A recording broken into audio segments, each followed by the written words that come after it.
to 9.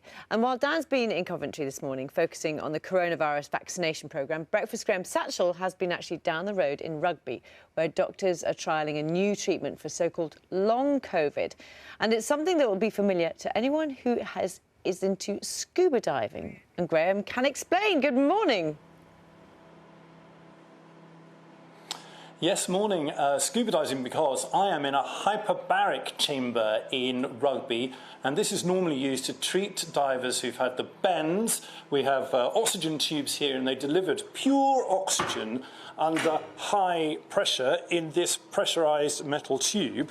But in recent months, they have been using it to treat patients with long COVID with some very promising results. We'll find out about that a bit more in a moment. Long COVID, a devastating, debilitating condition for more than 1 million people now in the country. So what is being done to help them? We've been to one of the first COVID rehab programmes, which is in Leatherhead in Surrey, to find out. When Jocelyn Alpas left hospital last year, she had no idea just how long it would take to recover. Even just to talk was an effort for me. Even just to stand, I was really breathless. Very short of breath, even at rest. I was so frail, I was so ill, I was so extremely vulnerable, really. Jocelyn is not alone. This is Raj Metkar leaving intensive care. Bye, Raj! I could not stand. My foot would just drop. There wasn't strength. I could not stand. After closing my eyes, everything, body would just shake. Doing so well. I'm done. I never imagined I had to learn to re-walk. Yeah, oh, good. Well done. COVID left Raj with long-lasting problems. Damage to the kidney, damage to the heart, and neurological damage into my legs. I still have to walk with the walking stick. Jocelyn and Raj have become friends. They were on the same ward at Epsom Hospital in Surrey. Yes, they get along here. Yeah, Staff at the hospital quickly realised patients would need significant help with so-called long COVID. There are now more than 1 million people in the UK suffering long-term after-effects of the virus. I've seen it described as the pandemic after the pandemic. I think long COVID is undoubtedly an umbrella term for lots of different conditions. Ongoing fatigue, breathlessness, lots of impact on patients' mental health, problems with sleep, sometimes cardiac issues, and a whole range of different symptoms. An exercise class, just part of the rehab programme run by the Epsom and St Helier Hospital Trust.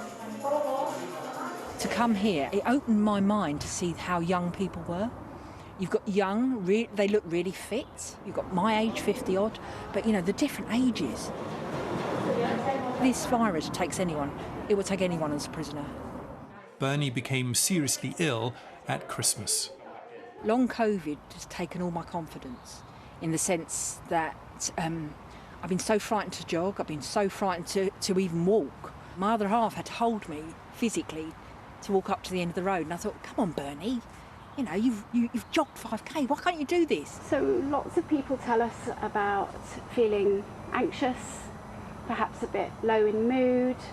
The impact of long COVID is not just physical. A key part of the programme here is a regular mental health session. So when I woke up from ECMO, I couldn't move a muscle, so the physios have worked absolute wonders on me. But Hayley is just 31. She's a teaching assistant and also became ill in December last year. Although it has been hard to get back, and there has been sort of the mental health side of things with the anxiety and the health anxiety about worrying about getting it again and things like that, I am also looking forward to just normality. The rehab programme runs for 6 weeks at a time. They've seen improvements in breathlessness, fatigue, mental health, quality of life. Bernie is a police sergeant and she's just back at work. So if you're a criminal in Croydon and the surrounding area, watch out, Bernie's about. Well, she's getting there. She's coming back with a vengeance. She's getting there. A year after they left hospital, Jocelyn and Raj are also on the mend. My mom cries every time she speaks with me because she knows what I have gone through, and it's difficult whenever I talk to her. It is emotional thing for me. but they have just helped me come out of it. They are my family now.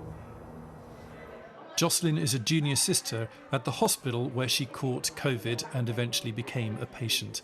This programme was set up by her colleagues in the first place, specifically to help her. I'm really proud of being the reason why they set up this COVID rehab program. And after 6 weeks of rehab, intense exercise, I was able to walk on my own. Can you imagine? I was so happy. It's been a long road for Raj and Jocelyn. Some may never fully recover. But Jocelyn is now back at work on the respiratory ward at Epsom Hospital, once again helping people to fight this virus. Well, I'd like to extend my thanks to Jocelyn and Raj and everybody down in Surrey. Not the easiest thing to talk about. The government has committed, just in the last couple of days, an extra £100 million to the treatment of long COVID. Groups like the Royal College of GPs and NHS providers saying that may not be enough. They need to commit to this long term because this is a growing problem with an uncertain future. Now, let's explore this tube that we're in, the hyperbaric chamber, a bit. This has been used, as I say, to treat some people with long COVID, and one of them is with me now, James Griffiths. Morning to you, James. Good morning. Maybe you could just explain what impact long COVID had on you first.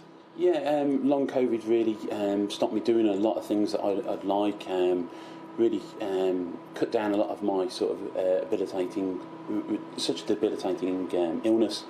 I couldn't really do anything after I had COVID. I couldn't really walk very far. I usually run, so it stopped my running and exercise. Yeah, so in here they give you pure oxygen under high pressure, which sounds a bit kind of scary actually in an odd kind of way, but what impact has it had on you? The treatment's been brilliant. I found out about it through a friend at Dostal Quarry, and it's really sort of got me back up and going again.